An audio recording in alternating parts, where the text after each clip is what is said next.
చాలామంది ఏం చేస్తాడయ్యా, అచ్చంపేట అడవుల్లో నుంచి వచ్చిండు, ఆయన గతం అనుభవం లేదు, ఆయన ప్రభుత్వాన్ని నడపలేదు, వాళ్ళ తాత ముత్తాతలు దొరలు కాదు, వాళ్ళ గడీలు లేవు, ప్రజల మీద పెత్తనం చెలాయించేది ఆయనకు రాదు అని అవహేళన చేసిరు. నేను ఒక్క మాట చెప్పదలుచుకున్న ఈ వేదిక మీద నుంచి, నేను పుట్టింది గ్రామం, గ్రామంలో అన్ని కులాలు, అన్ని మతాలను, అన్ని సమస్యల్ని, ప్రతి పేదవాడి కష్టాన్ని చూసుకుంటూనే నేను పెరిగిన. వ్యవసాయం తెలుసు, దుక్కి దున్నడం తెలుసు, విత్తనం వేయడం తెలుసు, భూమికి విత్తనానికి ఉన్న బంధం ఏందో పేదవాడికి, పరిపాలన చేసేవాడికి ఉండవలసిన అవగాహన ఏదో అవగాహనతోని గ్రామీణ ప్రాంతంలో పెరిగిన.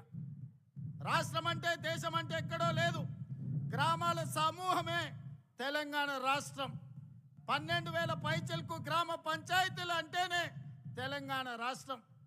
6 లక్షల పైగా ఉండే ఈ మొత్తం ఈ దేశంలో అన్ని గ్రామాలు, చిన్న చిన్న పల్లెలు కలిస్తేనే ఈరోజు భారతదేశం. సమస్యలు ఎక్కడుంటాయి, సమస్యలు ఎక్కడ పరిష్కరించాలి, ఈ అవగాహన గడీలలో ఉన్న దొరలకు లేకపోవచ్చు. గ్రామంలో సమస్యలు పరిష్కారం అయితే మండలం పరిష్కారం అయినట్టే, మండలంలో సమస్యలు పరిష్కారం అయితే నియోజకవర్గంలో పరిష్కారం అయినట్టే, నియోజకవర్గాలలో పరిష్కారం అయితే జిల్లాలో పరిష్కారం అయినట్టే, జిల్లాల సమస్యలు పరిష్కారం అయితే రాష్ట్ర సమస్యలు పరిష్కారం అయినట్టే, అన్ని రాష్ట్రాలలో సమస్యలు పరిష్కారం అయితే దేశం అభివృద్ధి చెందినట్టే.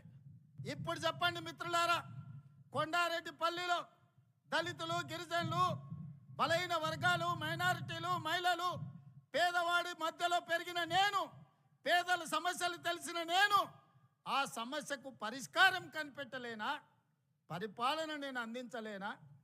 పాలమూరు బిడ్డలు పరిపాలనకు పనికిరారా? తట్ట పనికి మనమే కావాలి, పార పనికి మనమే కావాలి, పలుగు పనికి మనమే కావాలి, పార పనికి మనమే కావాలి, పరిపాలనకు మాత్రం పాలమూరు బిడ్డ వద్దనే దురహంకారాన్ని బొందబెట్టాల్సిన బాధ్యత ప్రతి పాలమూరు బిడ్డ మీద లేదా అని నేను ఈరోజు మీకు విజ్ఞప్తి చేయదలుచుకున్నా.